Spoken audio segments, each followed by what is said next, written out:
भगवन नाम का महत्व भगवान से भी अधिक होता है। यहां तक कि भगवान को भी अपने नाम के आगे झुकना ही पड़ता है। यही कारण है भक्त नाम के प्रभाव से भगवान को वश में कर लेते हैं। जो कथा अब हम कहने जा रहे हैं उससे राम नाम की महिमा पर प्रकाश पड़ता है। समर्थ श्री रामदास स्वामी उच्च कोटि के संत हुए हैं, जिन्हें श्री हनुमान जी का अवतार माना जाता है। धर्म रक्षा, संत सेवा और भक्ति की स्थापना जैसे उत्तर भारत में श्री राम ही स्वामी श्री रामानंदाचार्य के रूप में प्रकट हुए, वैसे ही रघुपति के प्रिय भक्त श्री हनुमान जी पश्चिम भारत में श्री रामदास के रूप में प्रकट हुए। इनके संप्रदाय को रामदासी संप्रदाय कहा जाता है और इनका जप मंत्र है श्री राम विजय मंत्र, श्री राम जय जय राम। एक दिन एक मनुष्य श्री रामदास स्वामी के पास आया और बोला, महाराज, मुझे किस मंत्र का जप करना चाहिए? मुझे मंत्र दीक्षा दीजिए। रामदास स्वामी ने कहा, श्री राम नाम सबसे सरल साधन है। इसकी महिमा शास्त्रों में भरी पड़ी है। भगवान महाकाल भी श्री राम नाम का ही जप करते हैं। उस मनुष्य ने फिर भी मंत्र दीक्षा देने का हठ किया। उसने कहा, महाराज, हमें तो कोई शक्तिशाली मंत्र चाहिए, आप कृपा करके कोई मंत्र दे दीजिए। बहुत समझाने पर भी वह नहीं माना। तब रामदास स्वामी ने इसके कान में कह दिया, श्री राम, अब यह राम नाम का बीज तेरे अंदर मैंने स्थापित कर दिया है। वह मनुष्य बोला, महाराज, मुझे तो लगा कोई शक्तिशाली मंत्र मिलेगा, परंतु आपने कहा श्री राम, यह नाम तो हर कोई जानता है, इसमें नया क्या है? स्वामी बोले, यही नाम मन मंत्र है। इसकी शक्ति बड़ी प्रचंड है। इसी के बल पर श्री शंकर विषपान कर गए और हनुमान ने समुद्र लांघकर लंका दहन कर दिया। इतने पर भी वह व्यक्ति तर्क करने लगा। तब रामदास स्वामी ने कहा, देखो, तुम्हें यदि इस राम नाम पर संदेह है तो तुम मुख में जल भरकर इस राम नाम को बाहर थूक दो। उसने मुंह में जल भरा और सामने एक बहुत विशाल पत्थर शिला पर उसे थूका। जैसे ही वह जल मुख से बाहर आकर पत्थर शिला को स्पर्श हुआ, वैसे ही उस विशाल पत्थर शिला को भेदते हुए वह जल आर पार निकल गया और पृथ्वी के भीतर एक गड्ढा करते हुए चला गया। वह व्यक्ति देखता रह गया कि यह कि आश्चर्य हो गया। उसने स्वामी जी से क्षमा याचना की और बहुत दुखी हुआ।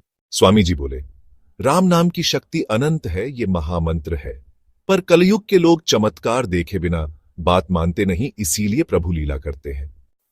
एक अन्य कथा इस प्रकार है। राम राज्य का समय था। मर्यादा पुरुषोत्तम भगवान श्री राम अश्वमेध नामक महान यज्ञ का अनुष्ठान कर रहे थे।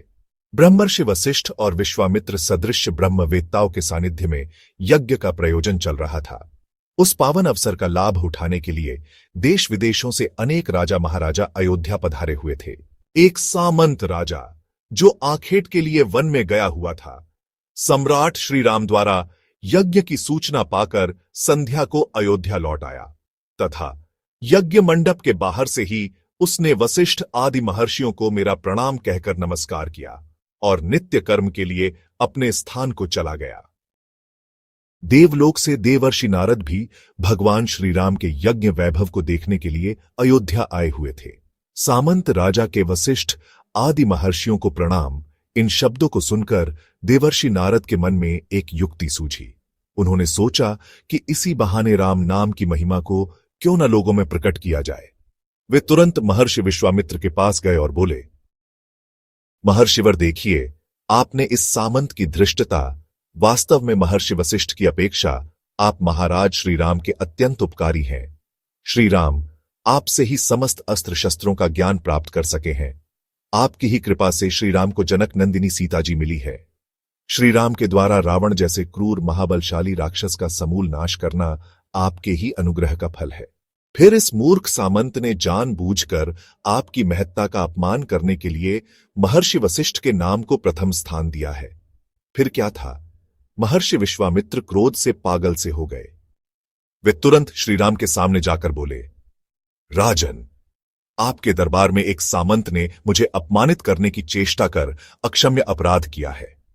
इसके दंड के रूप में आपको आज सूर्यास्त से पहले उस सामंत के सिर को मेरे चरणों में समर्पित करना होगा, अन्यथा मैं शाप दे दूंगा। भगवान राम महर्षि की आज्ञा को शिरोधार्य कर तुरंत उस सामंत की खोज में लग गए। उधर देवर्षि नारद सीधे उस सामंत राजा के पास पहुंचे और उसे संकट की सूचना दी।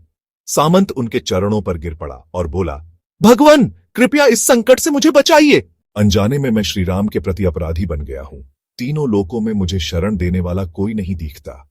अब तो आप ही किसी उपाय से बचा सकते हैं। नारद जी कुछ सोचकर बोले, तब एक उपाय है। तुम इसी समय राम भक्त हनुमान जी की माता अंजना देवी की शरण में जाओ। हनुमान जी माता के प्रति प्रगाढ़ भक्ति रखते हैं। वे माता की आज्ञा टाल नहीं सकते। माता की आज्ञा होने पर वे ही तुम्हें बचा सकते हैं। सामंत तुरंत उस स्थान पर गया जहां अंजना देवी पूजा कर रही थीं।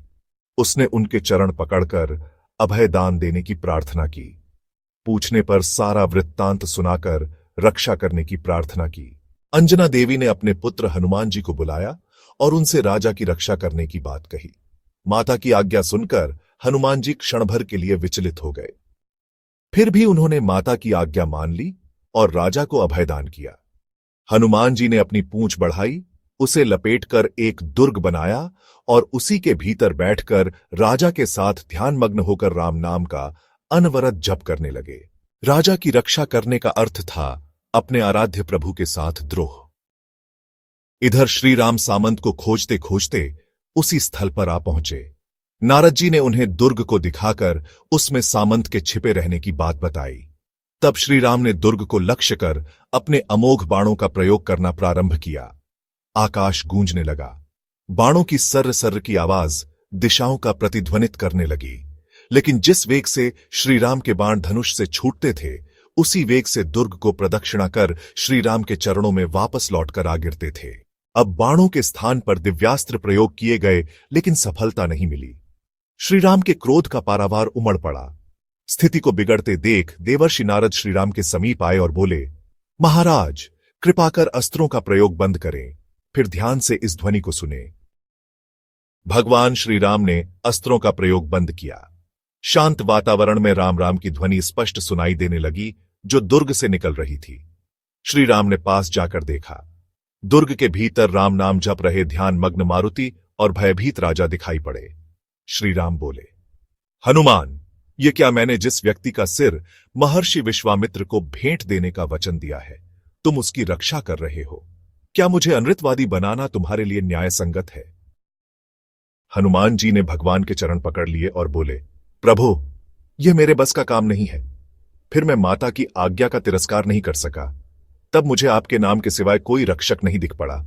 अब श्रीराम को अनृतवादी होने से बचाने का भार नारद जी का था। वे स्वयं आगे आकर बोले, महर्षि विश्वामित्र ने इस सामंत के सिर को उनके चरणों में समर्पित करने की बात कही है।